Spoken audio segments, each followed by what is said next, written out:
Hello, this is Professor Silvester Henderson.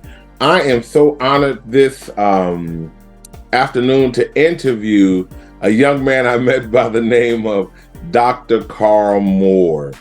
Dr. Moore has an enormous background. He is faculty professional at the University of Southern California, and he also is an owner of a company called Youniversal Luv Unlimited. So I want to welcome you, Dr. Moore. Hey, thank you for having me. It's really great to be able to finally get a chance to exchange, digitally. That's right. Now, listen, could you please introduce yourself to the digital media academic world and tell us where you grew up? Please share your academic journey. Where did you go to college? All those sorts of things. Yeah, definitely. So have to represent my town of birth from Philadelphia, Pennsylvania. So go Eagles, go everything Philly, Philly all day. So I'm an East Coast guy. So I'm from Philadelphia, Pennsylvania. Went to undergrad at a PWI there at Kutztown University, a small state school. And little brief pieces that, some people say, hey, why didn't you go to HBCU? I'm that type of first generation where I didn't even really know about HBCUs or that even had a choice, right? So the level of kind of conversation around me and the environment wasn't even one promoting college in such a way. So I went to the first school that I heard about from my guidance counselor. And it was interesting because later I'm like, yeah, I would have gone to an HBCU, but it was that type of a situation. So went there for undergrad, went to Ohio State for grad school, studied educational policy and leadership. So I was more focused on, leadership development, for folks in college, students, but then also professionals as well. After that, my second master's is in urban education. I focus more on learning science. I use universal design for learning at Temple University when I was working there.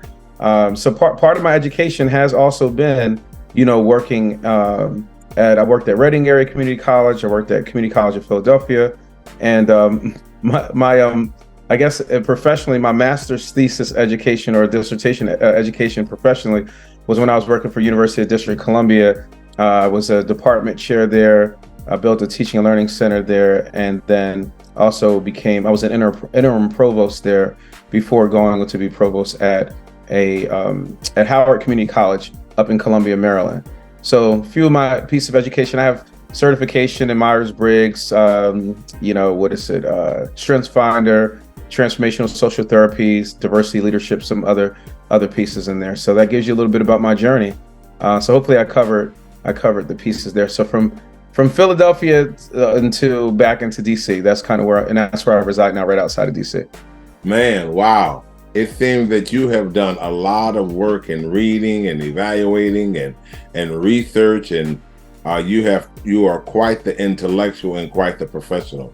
Can you please describe your work and obligations as a faculty professional from USC at the University of Southern California? What classes did you teach? What programs did you oversee?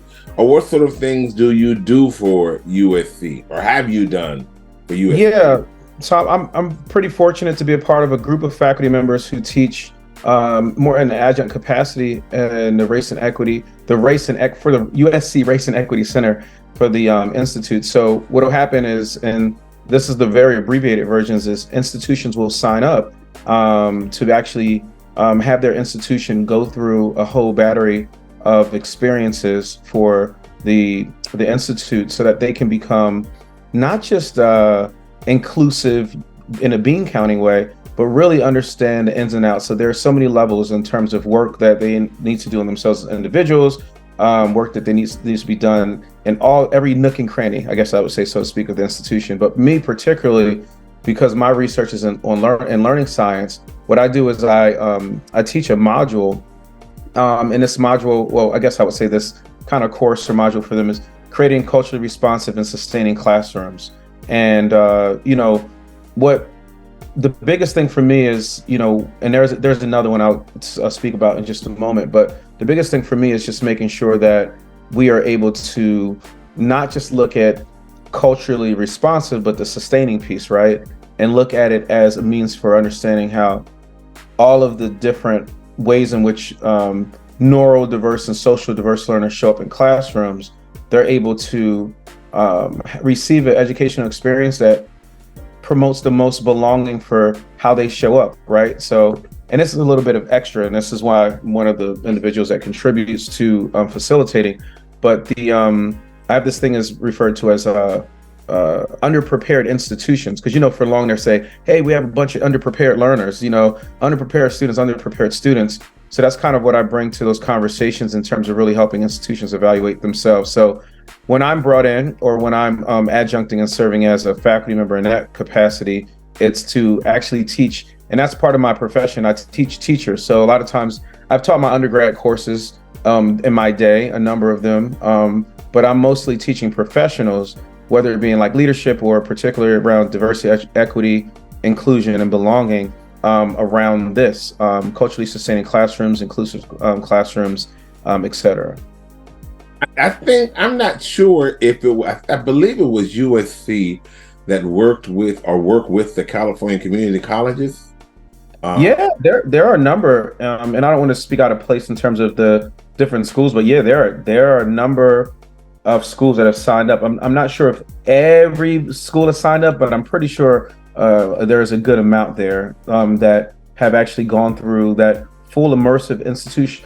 It immerses institutions, meaning like leadership and folks in those experiences, so that, because we know it starts at the top, right? And making sure that there is an understanding of how to approach systems on a macro level, and then the meso level in terms of individual interactions at a micro level being in any facet. And of course, the micro level for me, being a learning scientist, is in the classroom.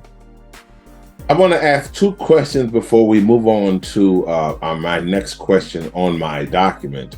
First of all, I want to say it's interesting. I like the word learning science. I'm a senior. You're a young man. I remember years ago when I was working on my master's degree, they used to always talk about, and I was taking education courses, they would always talk about all the various forms of learning for students.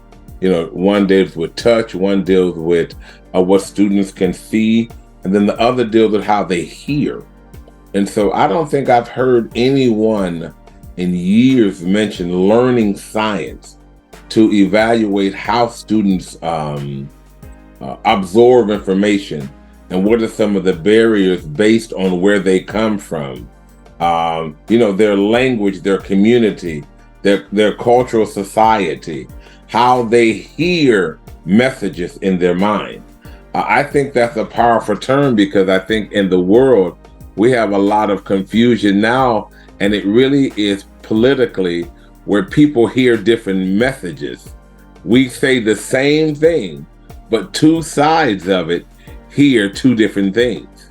And I'm wondering if that is something that is explored within the two words learning science as well.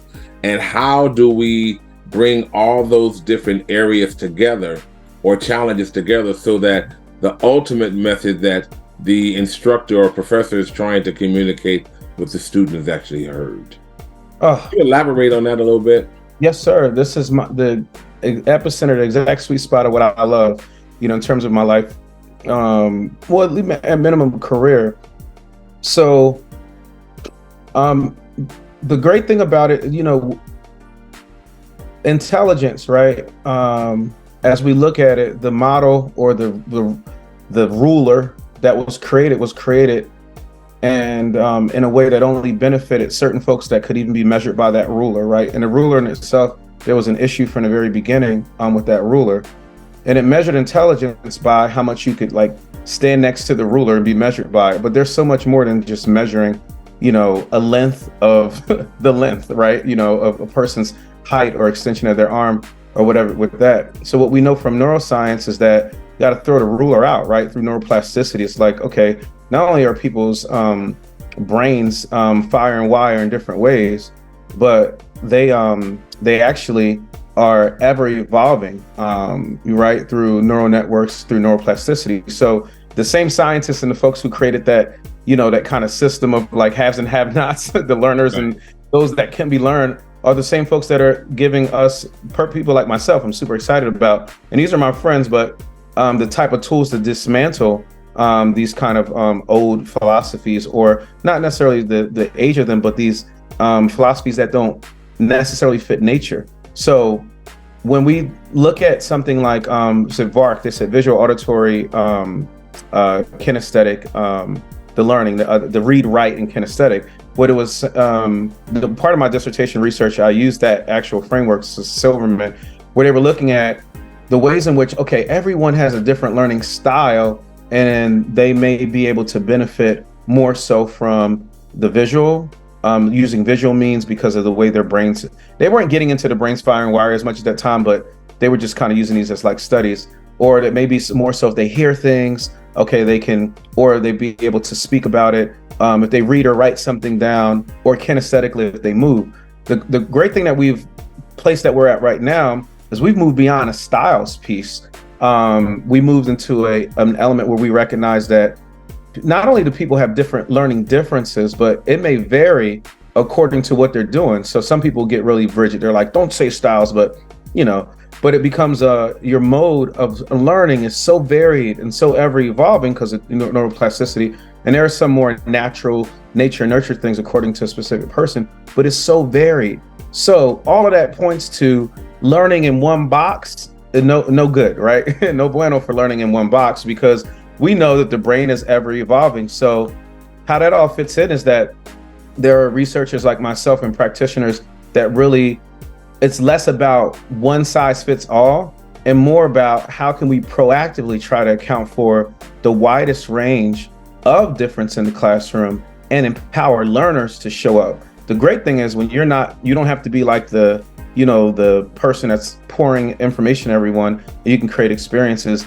You can actually learn a little bit as a teacher or as a facilitator of knowledge. But yeah, it definitely all fits in, and all of the research shows this as well. And I don't like to be that person that's like the research, because sometimes that can be weaponized, but it's a beautiful, beautiful thing. And when I would do a lot of work with like inclusive teaching, that's the other module or the piece of that's tough with USC. When you're doing like inclusive pedagogy, it's like, so everyone is included, right? And pedagogy, even in itself, that word, peda, is like, like a child, where we know we're not just teaching children when we're in colleges, right? You're teaching full adults, some of them who've been, through life, and there becomes a broader way to say, all right, we have these outcomes.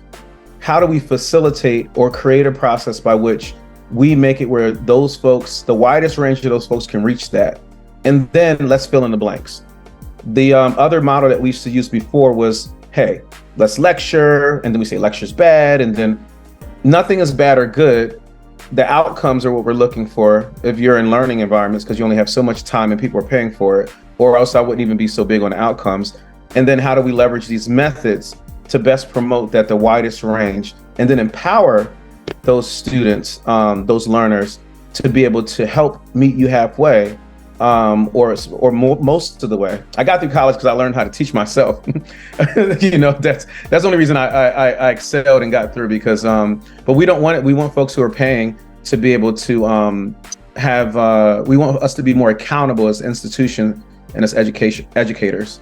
So that's a I went on a tangent on purpose, because it's a topic that's near and dear to my heart as it relates to the the VARK, visual, auditory, read, write, kinesthetic, and the whole learning science that has evolved. And Howard Gardner, 7 Intelligences. I have to tell you this, you would love this. I was using that. I don't know if you ever read that before. Are you familiar with Howard Gardner's 7 Intelligences? So this is when I felt, my mother always told me I was smart. So I was so happy about that. But then I got into school and I'm like, oh man, this isn't working out. What mom said is not, it's not equating here. So when I'm a sophomore and I have D's, and I'm like, goodness. Long story short is I became aware of Howard, it's called Intelligence Reframed. And what he was talking about in his book is that we could be smart in different ways. And that's what led me to be interested in that, the VARK thing later, where it's like you can be people smart. What was the 7 Intelligences? People smart, bodily, kinesthetic, mathematical. There was a spatial, there are a number of them. And it really just kind of opened my paradigm that, wow, okay. And I don't know who told me this or what divine inspiration, it's all about spirit for me. It was the universe. It's like, oh, okay, this university is only measuring my smarts in this one way, the read write, mathematical mostly. I know that I can be smart now. I can pick up on a tune like that. I can create you a song in 3 seconds, that type of thing.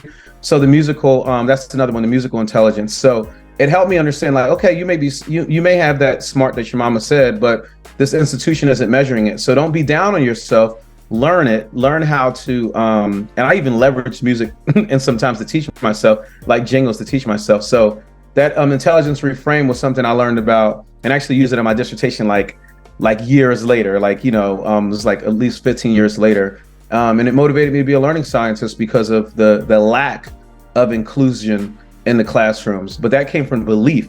If I didn't have that belief, maybe no career for me in this learning science area.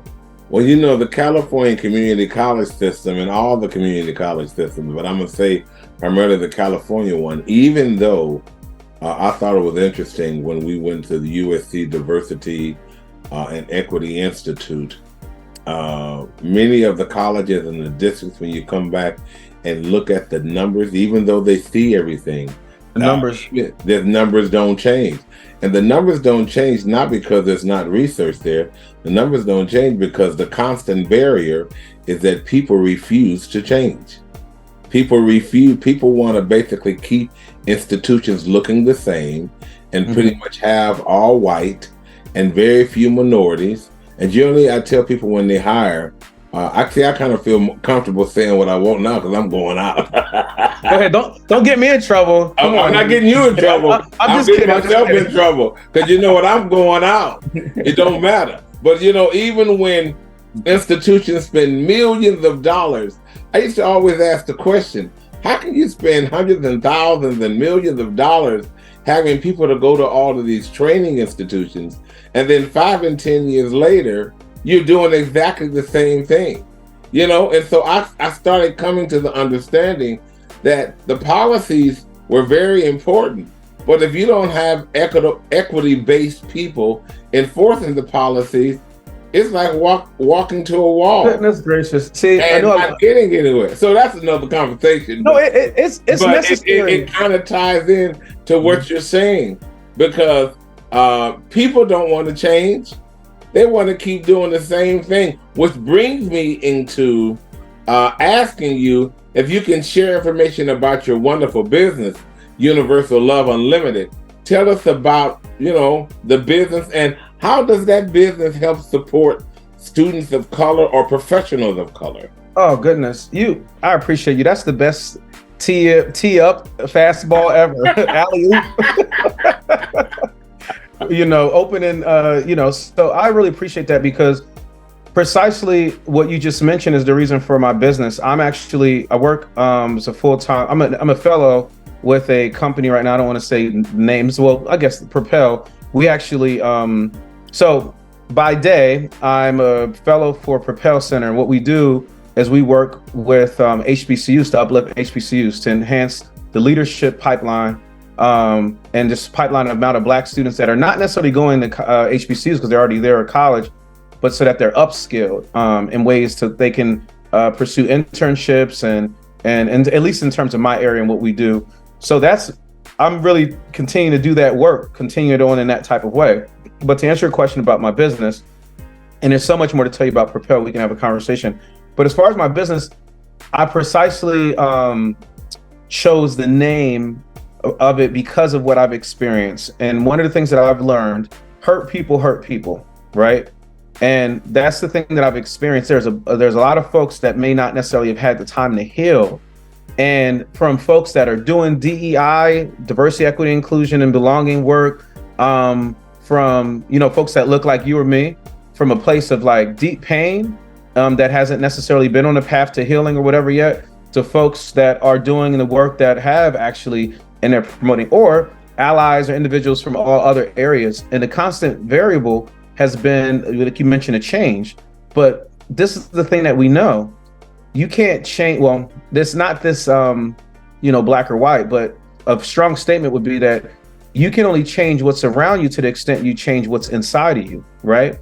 So that becomes important. We have to work on the hard work. When I was doing DE, like prejudice reduction workshops with National Coalition Building Institute as an undergrad. And when I used to do these dialogues and work with folks that were, racist prejudice reduction workshops and things of that sort, you would have folks that would actually be in spaces and not being able to deal with self. That's huge.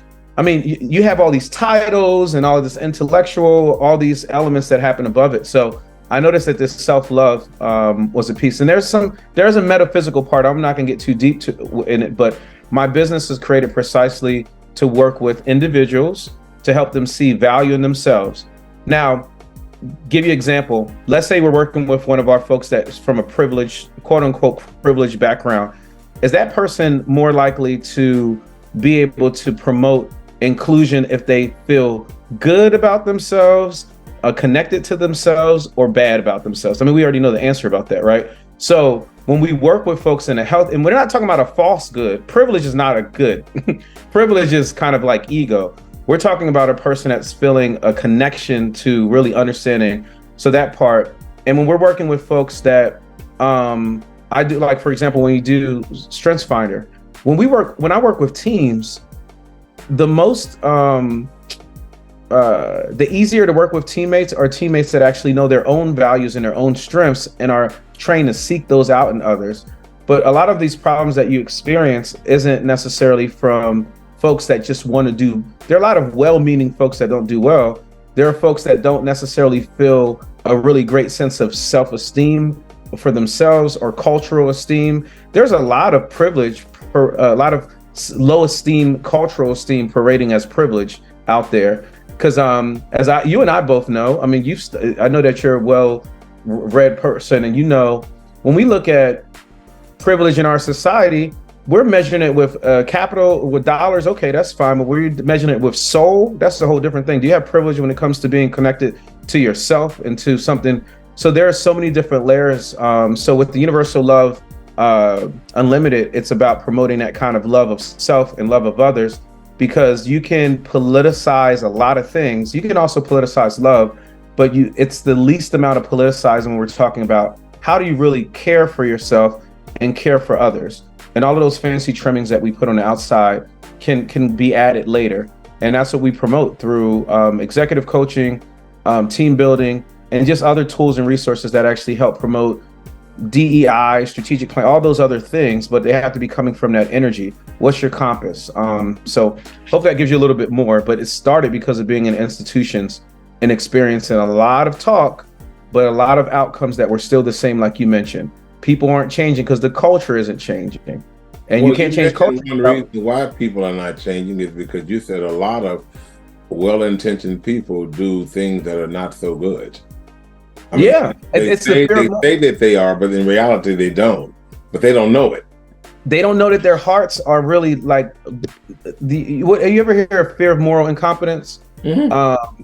So there are plenty of folks, and it's interesting. I'm talking to you like it's just you and me on the couch, but I gotta make sure that but this is important for people to see. Fear of moral incompetence has brought rise to many of things where folks will do it to feel good, right? Because they don't want to be, they not so much, remember the whole Black Lives Matter thing, right? Which is important, but they'll be doing it just to say, okay, I don't want to seem as morally not a good person. But that's different than doing it because I really care about people, right? I want you to care about me. I want you to care about people and not do it just because you don't want to be seen as morally incompetent. And it's okay. Everybody deserves love where they are on the journey. But my goal is to really bring, not necessarily to hammer and say, hey, shame on you and shine a spotlight, but to bring an avenue and say, hey, if you're really what your values say and your mission statement are all of these things, then you would be willing to really consider me first, person first, in a way of really kind of trying to, whether it be heal or reveal or work with others to promote that kind of. Because God, for me, God is love. And although I work with folks who don't necessarily have any connection to spirit or anything like that, as a society, the connection is needed if you don't believe in anything, beyond you, that type of thing. They need to make you the advisor for the Democrats and the Republicans. Well, Because you I'm know, if they independent. did that, maybe we could come up with a more bipartisan world. But I know that's a whole I conversation. know. I try to stay right in the middle because they need love. You'll see so many conversations, and I know this is choir practice, but I'm like, okay, you're going to argue over that. Any issue that we are going to solve is not going to come from just because I'm red or blue, or because I'm a donkey or a elephant. Nothing is that black and white. There's a lot more nuance, and then the nuance is where we fail because of these very extreme. But I do understand why. There are some folks out there that their politics believe that I shouldn't even be here, and I get that. But when we talk about the answers are definitely not some very like extreme swoop one way or the other. But we know where it usually falls at the end of the day in terms of promoting better outcomes for folks that are marginalized. We know what the best route is if you're kind of having to choose, right? In many cases between the parties. Can you tell us, Dr. Moore, who influenced you to become a noted academic and business owner? I would say Booker T. Washington. I remember reading that book. I forget if someone gave me that book. I remember getting it and then reading it. I just forget who. Maybe it's Dr. Renee Scales, one of my mentors in undergrad. And I'm like, wow, this brother walked. It's kind of like vivid. Back when I used to read whole books instead of just trying to skim through or doing audiobooks. And it was individuals like that. Tony Browder in DC area. I remember doing the Egypt on the Potomac tour way back, and I'm like, oh wow, Benjamin Banneker. I didn't really know that DC was built off of ancient Kemet. So those types of things really motivated me, to have a really great sense of esteem for myself and these folks were entrepreneurial, right?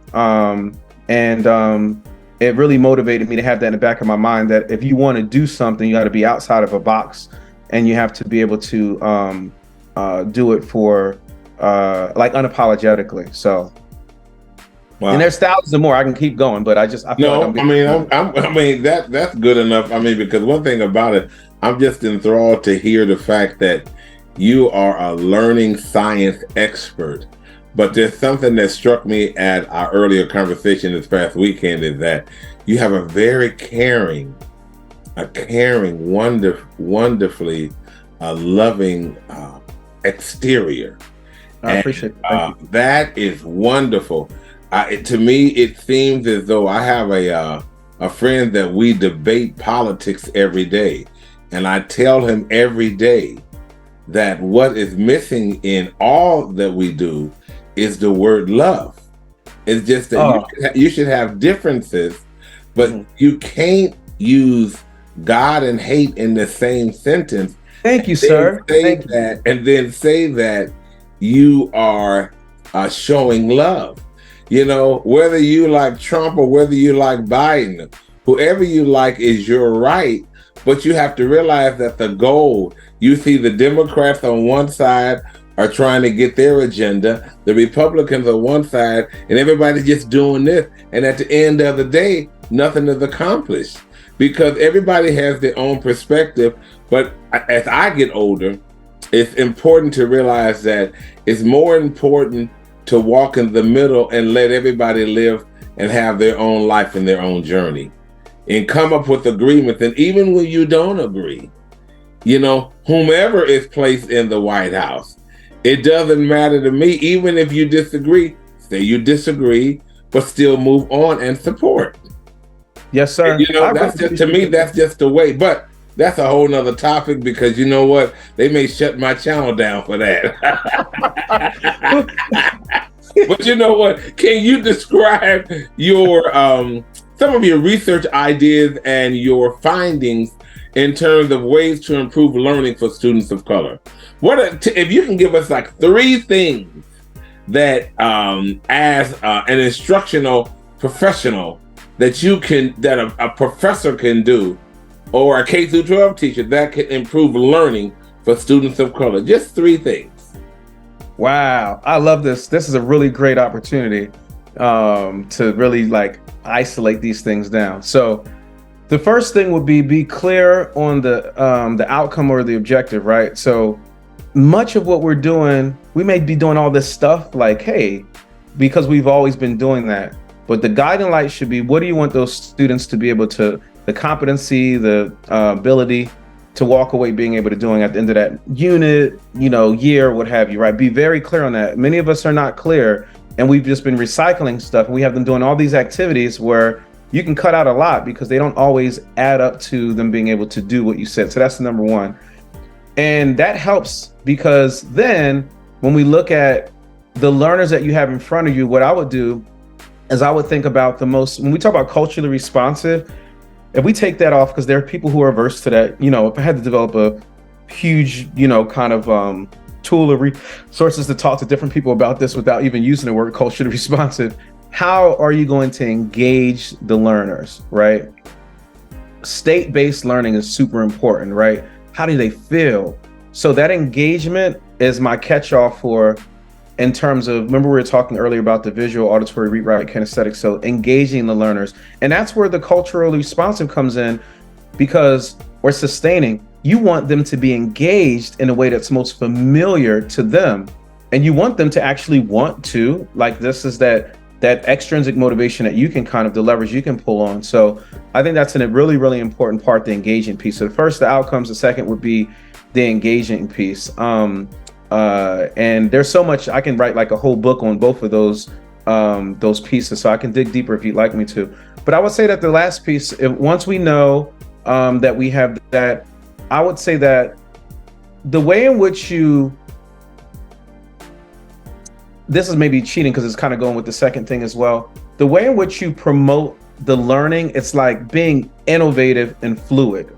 So that's why I said the innovation, I guess I would just say fluid, because what works for one student isn't going to work for the next, and what worked yesterday isn't going to work today. So if you know the outcomes, you know what you're really promoting, those or those learning objectives, rather, the module level or what have you, and you know that you're engaging them and you're fluid in that. Just think about all of the millions of students that a person can touch when they have their eye on the prize, that compass or whatever, but they know, okay, I want these folks to be with me, right? And then I'm going to leverage different means. I'm going to be fluid. So that could be a whole nother concept called fluid teaching or something like that, where it's fluid in terms of how you are adapting. And that's kind of teaching is research, assessing and adapting and kind of feeling. You have to feel a little bit, not a little bit, but a lot when you're teaching. You can't just go in there as a robot. Hey, I did this assignment and I'm going to come in here and I'm going to do this. How are you filling that out? So I would say those three things would be, if I were really to boil it down, I think that there'll be more wins than losses with learners if a person approaches it in that way. Those are three ideas that have created some challenges for our digital learning methodology that we have right now, because what is happening is you have those, it's a combination. You have those, I get students sometimes who say, oh, Miss Henderson is the worst professor I ever had, but that's because they don't want to read. And so what I've learned to do is that they'll say, oh, he's the worst. And then someone else will say, oh, he's absolutely wonderful. And then I've learned, because I realize it's not about me. It's about those students that say, you're wonderful. Of course, that sounds good. The ones that don't, I don't get upset. I just tell them, I said, well, I appreciate you sharing your perspective. However, these are the clear guidelines. Did you take a chance? They'll say, oh, Professor Henderson, I've worked all week. Well, I think if you categorize 15 minutes as work, I think you may want to redefine and have some greater standards. So I always say that having effective standards, having clear guidelines, and having a methodology in terms of what's expected, but at the same token, being sensitive to the challenges that the students have, sometimes they'll give a result. Now that's been the old man's approach.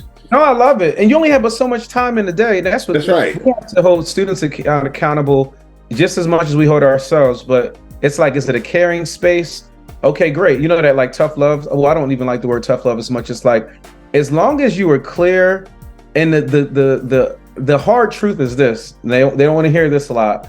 There's only but so much space for everybody to succeed when you have only but so much time, right? And that's the hard truth. We can say, oh, these students from this background, that background, we have these walls teaching in this way, these weeks for this amount of time, and that automatically reduces the amount of folks. So true, like inclusion and a way to decolonize, people talk about decolonizing curriculum. I've written and worked on that. It's not going to ever be to that extent until we are able to not be as time bound, et cetera. So, but the onus is on us to make sure that the students know, like, hey, it kind of almost as I know that you would do, like, you gotta step to it.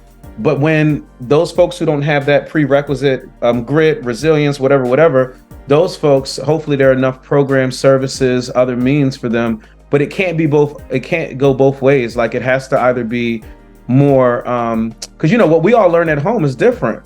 Some of us learn the school of hard knocks, and we're like, hey, I can step up to it. And some folks that haven't learned, and then you get in the classroom, the effort, that's relative, right? Like, okay, this person's effort and that person's effort, they both put their maximum effort, and this person falls by the wayside. And I think that's where institutions, there's all this research on trying to get it right.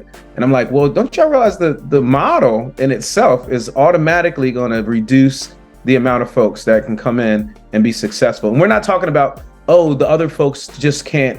No, we're talking about intelligent folks that won't be able to make it, but the ways in which they learn and the ways in which they engage are not time. It can't be captured within the time that we have, So that's a tough pill to swallow for institutions, I'm sure.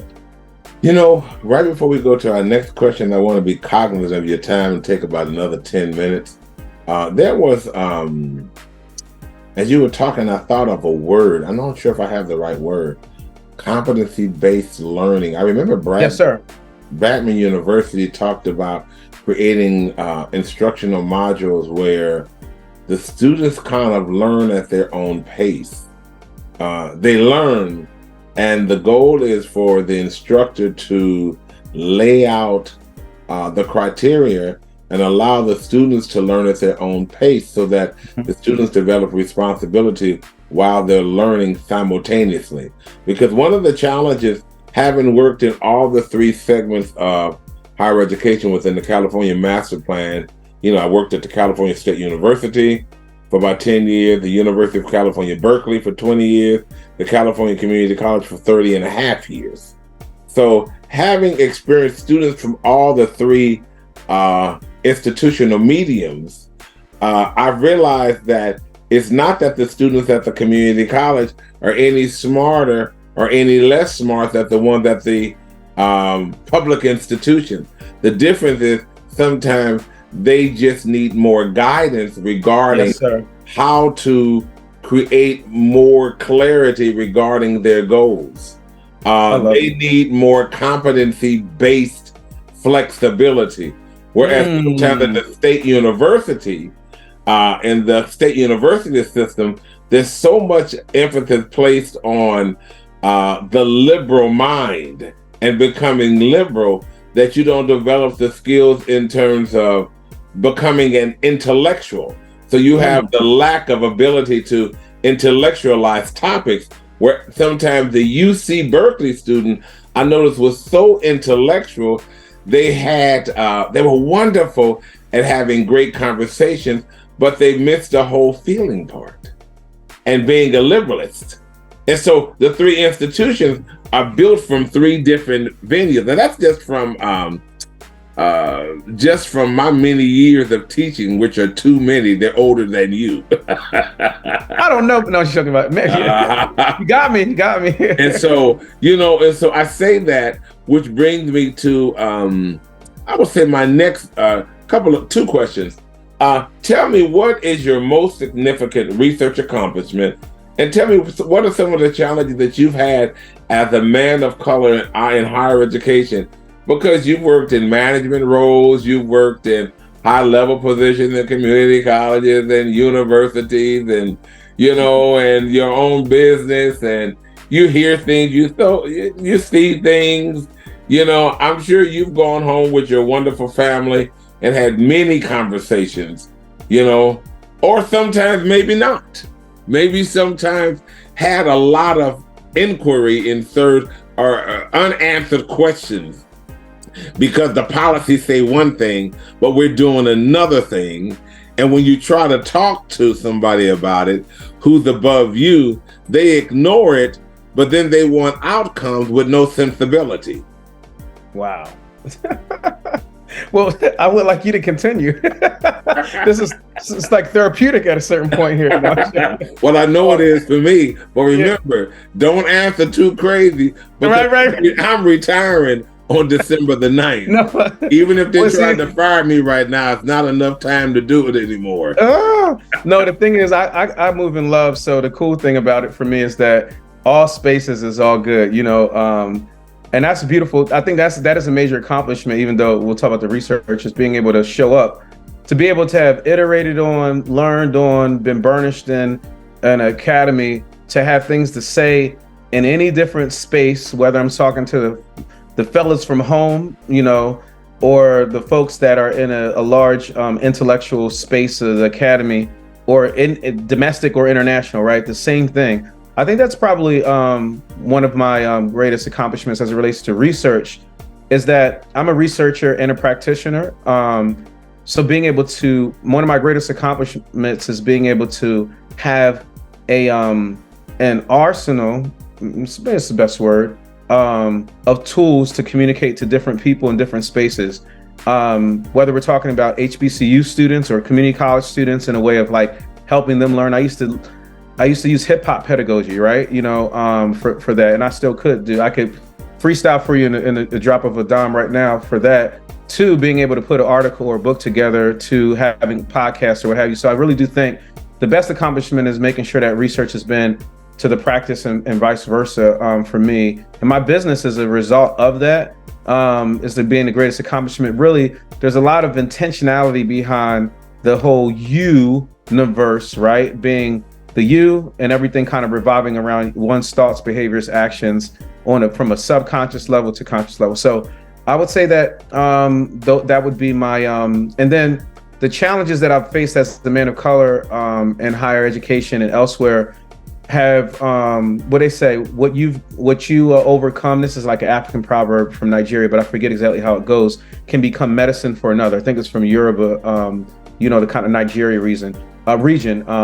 So what you go through can become medicine for someone else. I feel like I have a lot of medicine because of what I've experienced in terms of, you know, from being like tokenized to, you know, kind of like, you know, pinpointed as, you know, the person who isn't like us. And the great thing is that's my armor, right? Knowing that I don't want to be, I've really revel in the fact of not being normal in terms of that, because that normal thing was making my grades. It was kind of like I was one of those outliers or whatever, or making me not make the mark, where now it allows me to make my own mark in terms of being able to create my own spaces. Because if I would have fit in to those spaces, I wouldn't have been as likely to try to create my own space, right? So that's kind of, whether it be education in the classroom or even in the corporate, kind of going through a lot of the interesting, heavily political layered parts there with that. So hopefully it responds to your question in a way that's not too long-winded, but yeah, it's you did. Like, you know, they say we're not supposed to make it past 25. You know those sayings about this black males of just being here, but that's a low bar. The bar is way higher for us at this day and age. So I'm just happy to be able to excel. Well, you know, can you kind of talk about your community work? And what do you feel that you've accomplished? This is probably a loaded question for the improvement of the protected class concerning the current gender movement. And the reason I say that is because life in the academy has changed so much since I started back in 1983. Life has changed now.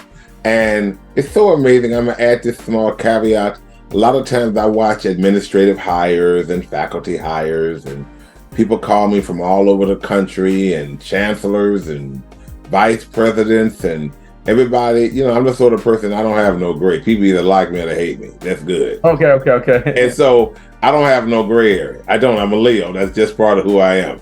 You either love me or you hate me. I got more people that love me than hate me, but I got some that hate me.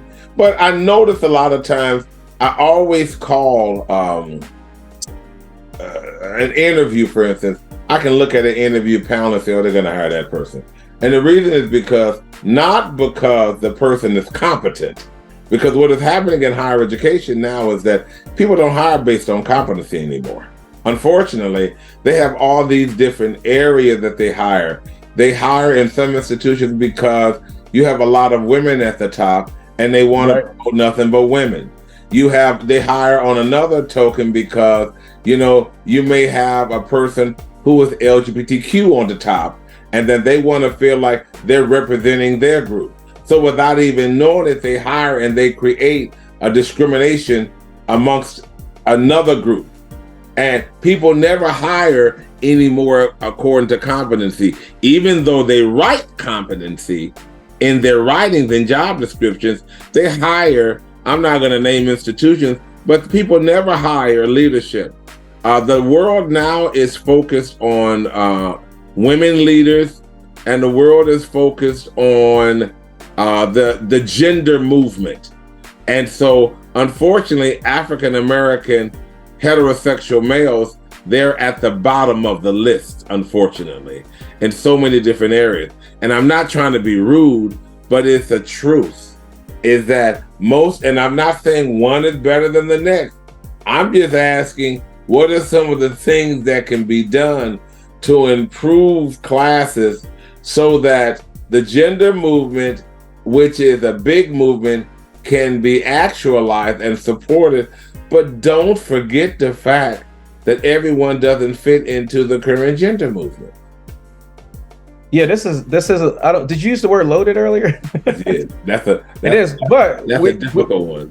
And no, I appreciate that. And we're still good for at least another 10 or 15 for me. So just to let you know, in terms of times, I'm good on my end. So I really appreciate this question, and I definitely want to spend the time here to dialogue about it.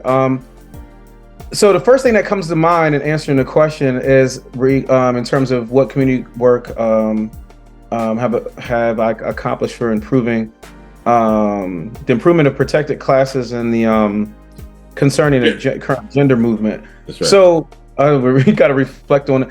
So I think that the first thing that comes to mind is that these movements, I have to start here to end with these movements start from a lack or perceived lack by someone, and I think that they're usually well-intentioned, right?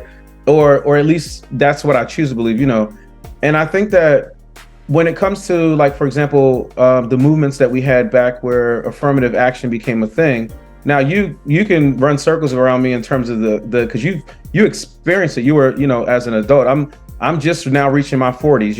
I'll be 42 this year. So when that was heavily, I wasn't really, but I know that at the very beginning, it was if you both have the competencies, or at least this is how Carl would write it, right? If you both have the competencies, then we are going to apply an additional added competency to you, a value advantage to you if you were from a certain background, because then we know that if you're of that certain background, then we know that you add something new and fresh, right?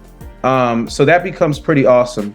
And I think that with this movement for the gender movement, or that's happening nowadays, you categorize it as the gender movement, I think it's a similar beginnings. I don't want to get into some of my own, but just in terms of if I was looking at it from a very objective perspective, it's okay, I think that there are folks that feel that there should be more diversity or more inclusion. Putting all of that aside, I think that the most important thing for me when it comes to this is helping people understand to the nuance, because this is what I do as a learning scientist, the nuances of okay, what outcomes do you want to seek as, whether it be as an individual executive, when I do executive coaching, or teams or institutions, what outcomes do you want to seek? All right, great. What role is it? And then when you know specifically the competencies that you want folks to do, I could make a case. I could do this for anybody at any part of the globe.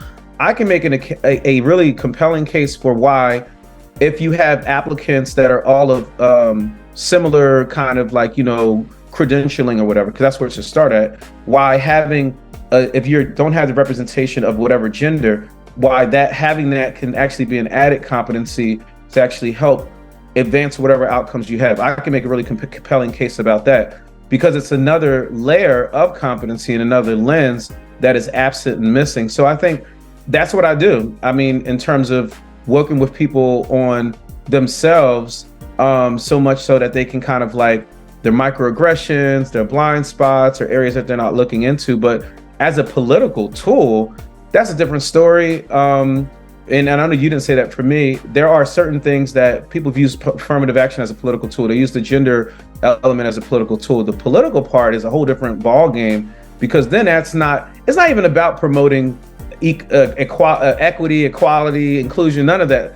It becomes, what can we do to leverage this, whether it be like this gender thing of the moment or the Black Lives Matter moment, whatever we can do to increase our capital to get enough attention. And that's where therein lies the rub, when some of these movements that are well-meaning to promote a wider space for people who aren't included, that's what happens when it's politicized and weaponized, actually to the detriment of those groups, right? But when we get into gender is a very interesting thing, especially at this day and age, that can get kind of controversial, which I don't do the controversial space as much. But in terms of even people recognizing, like, there are some like, there's old-fashioned gender and like laws of gender, where we're talking about like the Kabbalion or universe gender. And then there's like newer constructed versions of gender. And neither one is necessarily bad or good, but it depends on like, all right, how are we defining gender? Because people, when they need an education on that when we're looking at it, what are we talking about here? In terms of the gender movement. So that's what I would say about that. I would say that the work that I do is helping people work on themselves and work across the table. So even if we were all green, and I think this is a super important point. If we were all green and people understood themselves and understood others for the value and had that lens, we're talking about prefrontal lobe working more so, and not the reptilian brain or that kind of like fight or flight. They can be more curious, and then when we factor in a systematic and a historical, they could even be even more so empathetic or understanding. But when you first start from a very narrow blood vessel constricted brain of like, this is right and that's wrong, it becomes where we don't even have enough space to even think and consider the other side. And then all goes, and that's because everyone feels like it's identity politics, right? Sometimes people make it into that, and it shouldn't be. It's like, wow, these folks over here are not included, they're really hurting, or what have you. But the politics and across the globe with all this stuff is at an all-time level of interesting, I would say. And that's why promoting the love is the space that I frequent in as it relates to that. You know what? I must put you on my recommendation list to let people hear you, because I don't say it so eloquently as you. But what you're stating is how I feel strongly. I have really strong feelings about unfairness. Because I realized that I heard a preacher say yesterday that, people are really blessed because many people have moved from shake and bake to T-bone steaks. Go ahead. And I like that, and I thought basically what he was saying was people are blessed, but they don't even hear it. Wow. In the academic academy, you're told, and we had this conversation offline, that if you don't have this title behind your name, then you're not valuable. If you don't have this title behind your name, that you're not valuable. Yes, sir. Instead of understanding that everybody basically have moved from shake and bake to T-bone steak. The T-bone steak. Everyone has been blessed.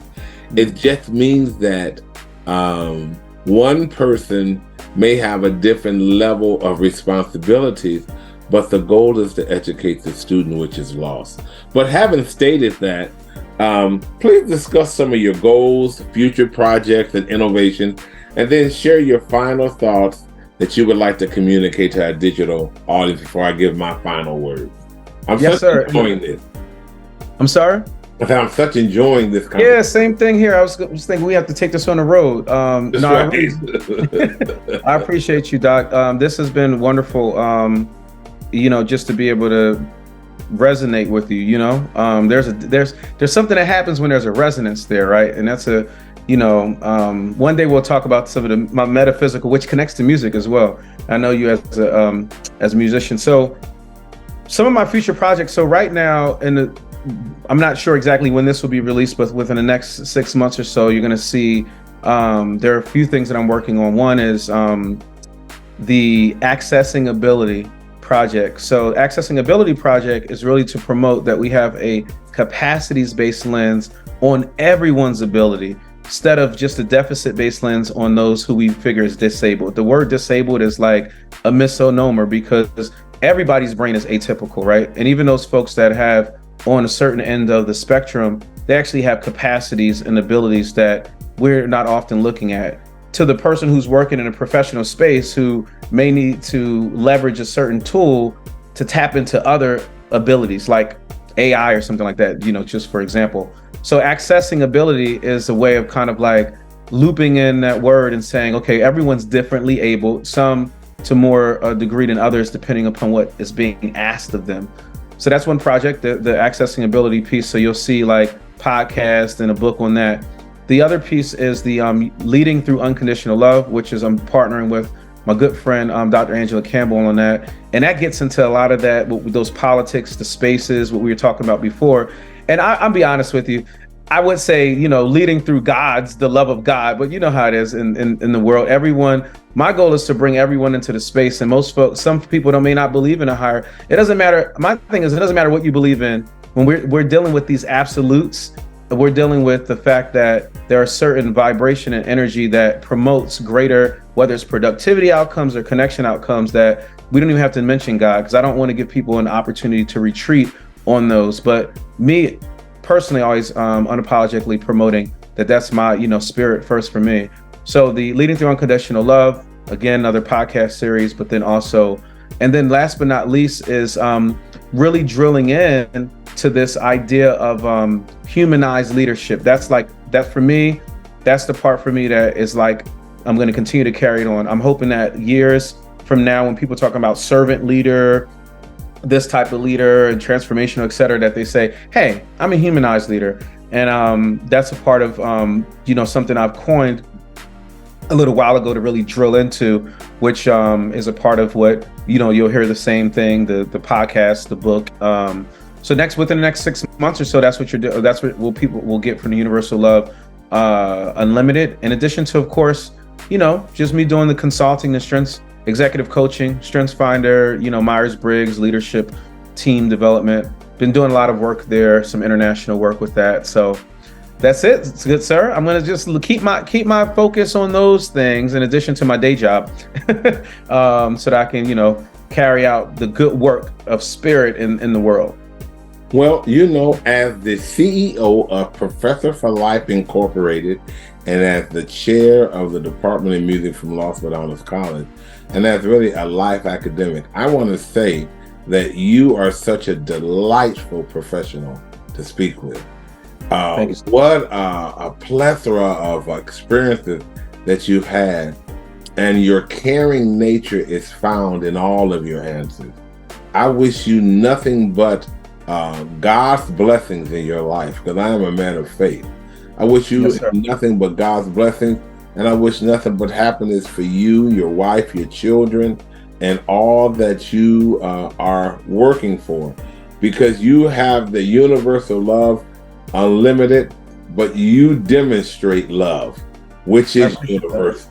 So I appreciate you, and on behalf of this podcast, I want to thank you for taking the time to allow me to interview you, and hope to invite you again soon. And you have a blessed holiday, and we'll be talking soon. Thank you, sir. Love and light. I appreciate you. God bless you. Bye-bye now. God bless.